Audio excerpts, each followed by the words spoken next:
From the outside, a forklift engine looks like a solid block of metal. But inside, dozens of components move together thousands of times a minute.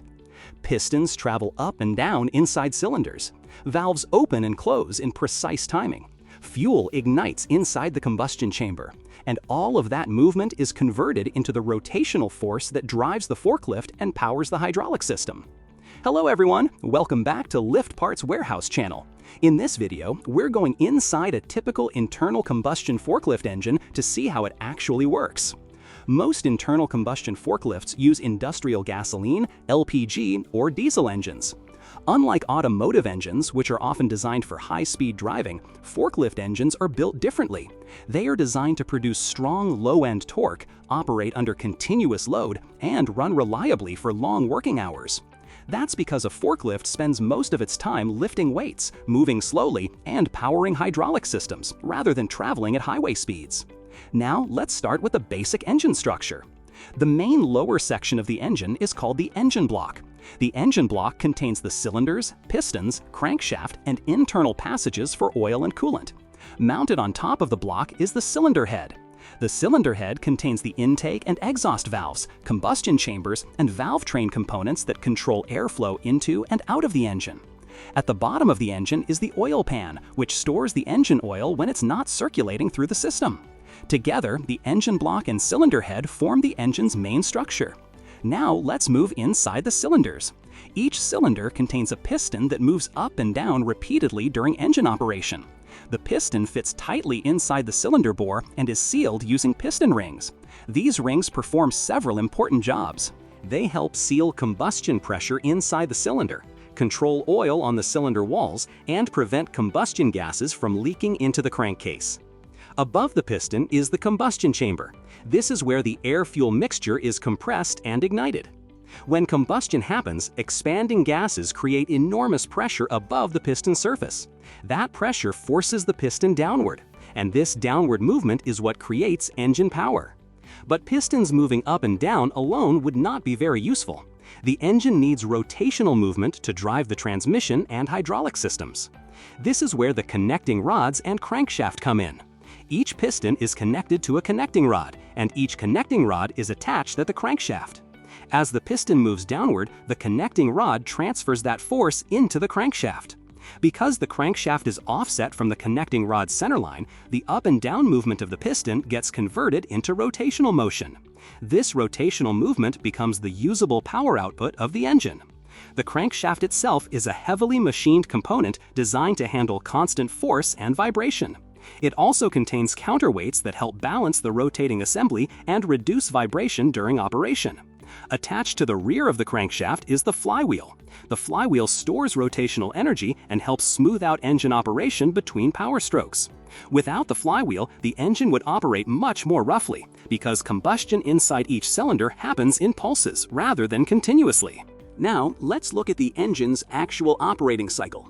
Most forklift internal combustion engines operate using a 4-stroke cycle. These 4 strokes are intake, compression, power, and exhaust. This complete cycle happens continuously in every cylinder while the engine is running.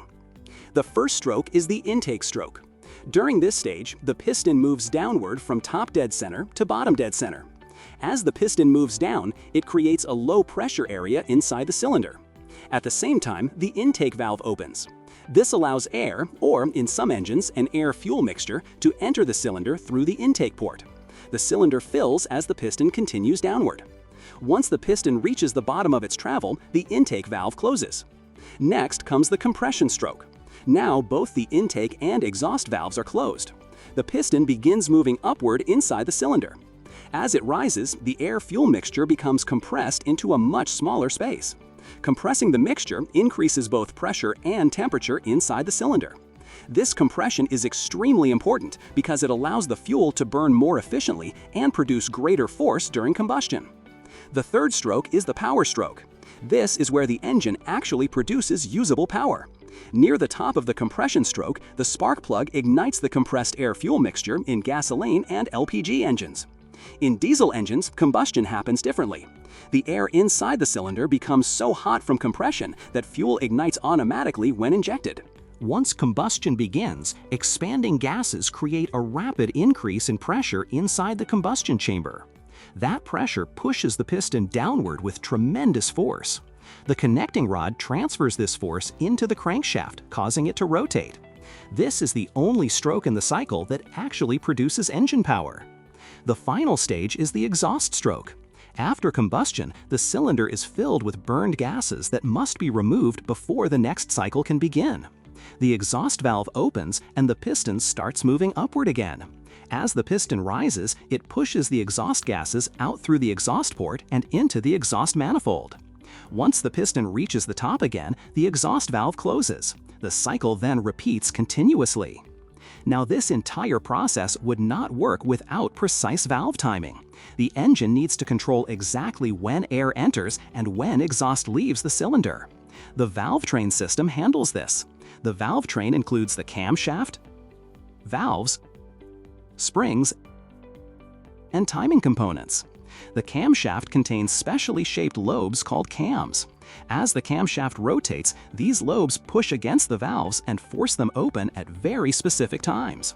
Valve springs then close the valves once the cam lobe rotates away. The crankshaft and camshaft are connected through a timing chain, timing belt, or gear system. This synchronization is critical. If valve timing becomes incorrect, the engine will lose performance, or in severe cases, suffer internal engine damage. Now, here's something important to understand. In a multi-cylinder forklift engine, all cylinders do not fire at the same time. Instead, each cylinder fires in a specific sequence called the firing order. This creates smoother power delivery and keeps the crankshaft rotating continuously. For example, in a typical 4-cylinder engine, the firing order may be 1-3-4-2.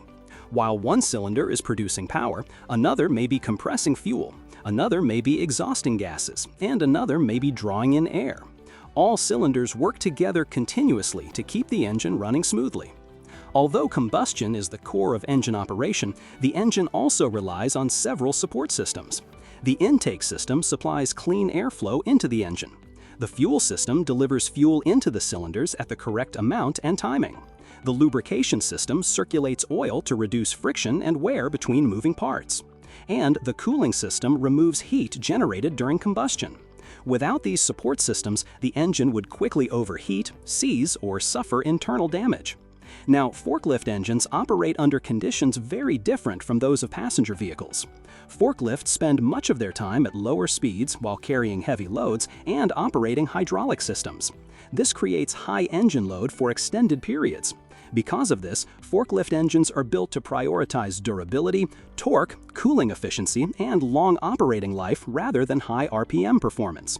That's why many industrial forklift engines use heavier engine blocks, stronger cooling systems, and lower operating RPMs than automotive engines.